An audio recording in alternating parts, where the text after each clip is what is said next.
kusvikira tapiwa azochiti ngatingoti mushonga wakarasika. Ndikabvunza kuti unoti mushonga wakarasika, mushonga wacho ndeupi? Unoti handina mushonga wastora.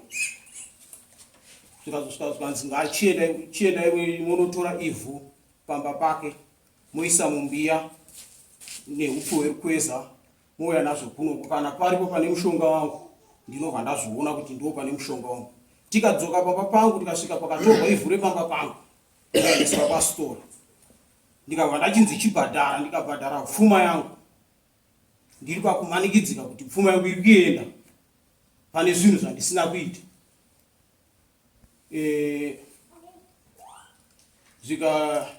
Ndichifungidzira kuti zita richabuda ipapo nokuti mudare chimwe chachakuita kuti ndiite kakubatikana panhau dzekuita, nokuti dare rakanga rakunditi Korene akafa nekurwara kwaari kuita nezvinhu zvako iwewe, hatina nzvimbo yekumuvigira, guwa rake rirumba maka. Saka izvozvo zvakaita ndakasvika pakuzvimanikidza kuti uyu haangafi nekuda kwekuti ini ndadazi regerai tibhadhara. Kana ndabhadhara toratidzwa bhuku, kana taratidzwa bhuku toziva kuti akaenda kumusha kwasitore ndiya. Pani sitore akatobudisa bhusada zvinhu zvatikupiwa newangaza izvi.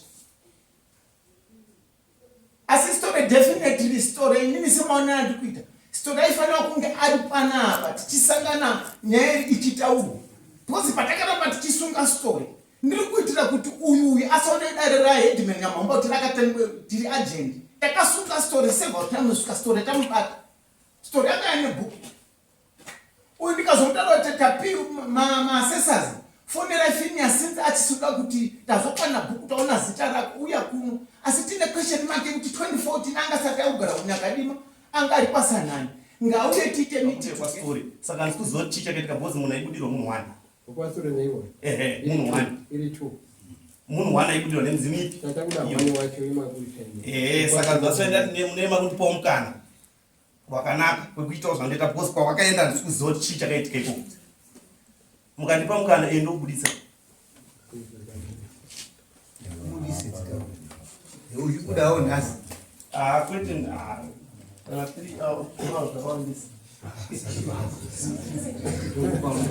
kana wauya uriwe makambotsanangura muchiti ndimi baba, sanganai nedare, sanganai nemhuri yekwanyabanga. Asi kana usiriwe, inini ndine zvandakaita musho wemanyabanga, ndichazvimiririra. Ndatenga.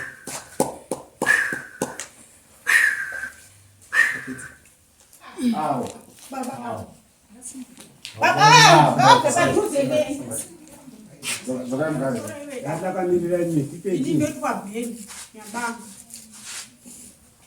Unokuziva here akutozvo.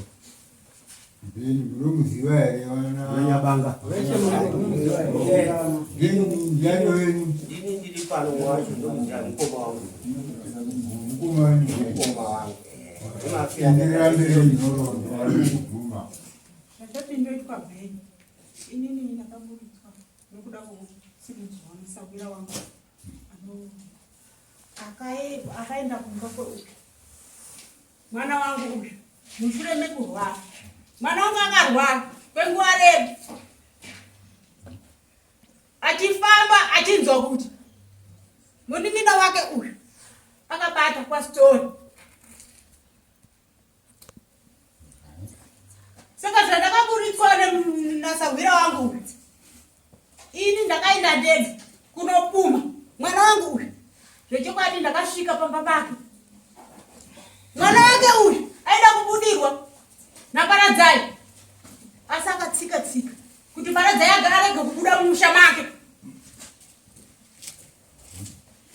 Ndasvikapo wakavhara magoni, wakadii kuda kundirova. Chikomana chake chikada kundirova nenenge. Ndikazochiratidza kuti aiwa mukomana, asi maiwa unoziva ndiri murume.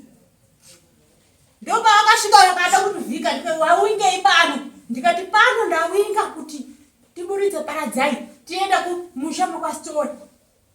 Iwe wakaromba kwasitore? Akati kuti ndakaromba kwasitore handizvizivi. Ndikati shedza munin'ina wako nhamo.